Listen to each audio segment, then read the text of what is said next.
I'm going to talk about taxes today and what I've done to make sure I minimize my taxes. And it's really basic math. And that is every single year, I've got to ensure that the working capital inside all my businesses is substantially higher than the year before. I might not be super profitable after just increasing my working capital. What that means is if I have a business that's $500,000 in annual revenue and that goes to $1 million in annual revenue, on paper, it might look like I made $100,000 in profit. However, I actually don't take any of that in distributions simply due to the fact that I need that extra $100,000 in the bank because now at $1 million business instead of 500,000, I need a much larger pool of capital, working capital, sitting in the bank. And this is why a lot of entrepreneurs get disillusioned, is the fact that you are getting taxed on profits from the business, even though you haven't made distributions to yourself. And this happens as you're growing a business. Not only does growth suck cash, we've talked a lot about that in prior videos, but furthermore, growth also requires more working capital. And so you might be 5-10% profitable in your business, and all of that money, 100% of it, goes just to staying in the business checking account so you can have a larger payroll and more overhead. This is very, very common, and why a fast growing firm for their first 3 or 5 years, it is so demoralizing to be paying taxes because you're paying on all your profits. So S corp or an LLC, any profits in the business, you're going to get taxed on. What that means though is just increasing your working capital inside the business, you're still going to have to pay taxes on that. And that's extremely demoralizing because like, I don't really have any distributions. The business made profit, but I need that money to stay in the company's business checking account because I'm growing so quickly. I need more working capital. And that's why it's so demoralizing for the first 3 to 5 years and why most businesses quit.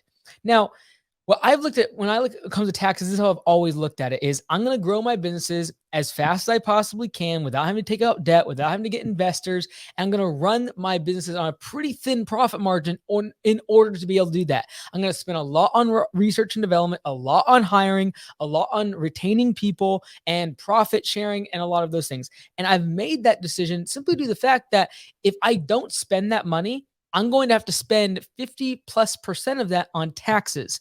And so I'd rather spend it on my team. Now, a lot of people would think that instead of spending on your team or R&D, that you should go buy, you can go get a Lamborghini or you can go get a helicopter, or you can get yourself a private jet and use it as a write-off.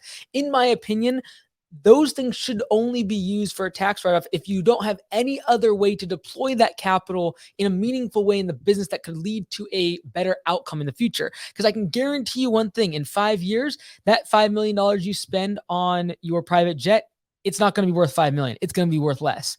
I can guarantee you in 10 years, your Lamborghini that you buy today is going to be worth less. It is a depreciating asset.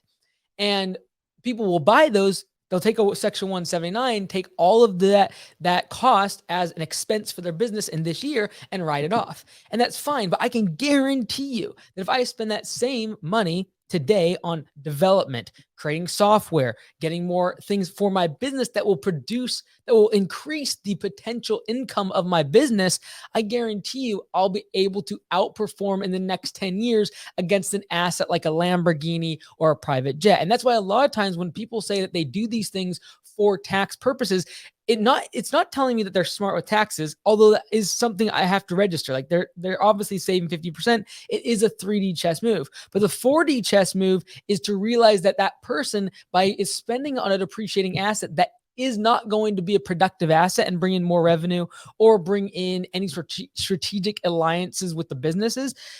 By doing that, they basically are throwing the white flag of, I have no creative ideas or ways to deploy this capital in an asset or in any sort of research and development that's going to be a productive asset for the business, that's going to return greater than that of just the tax savings. Because if I wanted to spend $1 million and spend it on a car or a private jet, yes, I'll get that deduction and save myself $500,000 today.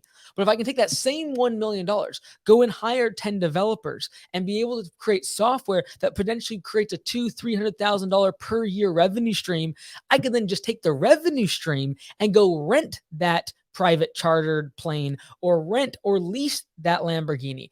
And so, in my opinion, when you're young and you're growing your business very quickly, focus on taking every single dollar you possibly can and investing into assets and into development of the business that will down the road compound itself and create the cash flow that will pay for your lifestyle.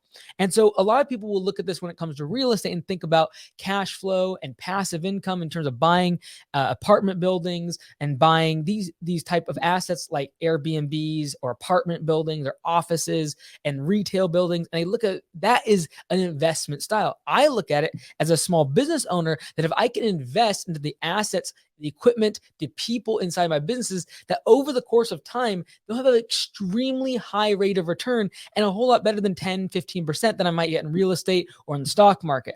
And so when all of that to say is when it comes to taxes and it comes to deploying capital in your business, keep in mind two things. One, it's normal to feel like you are paying taxes and it seems almost crazy because you're simply just having to increase the working capital in your business as you grow. That's normal. And that's why you're going to feel cash crunch for typically the first 5 years in business.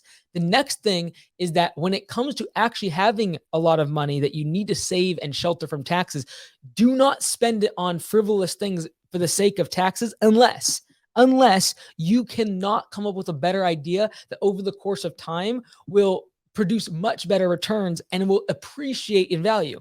Code, cash flow, these are the type of things that compound in value. Creating media, investing into creating digital and physical assets that you can keep for the long term and that either go up in value or produce cash flow is a much better use of something that you can do a Section 179 on, but then over the course of the next 5, 10 years, it goes down in value and creates no cash flow.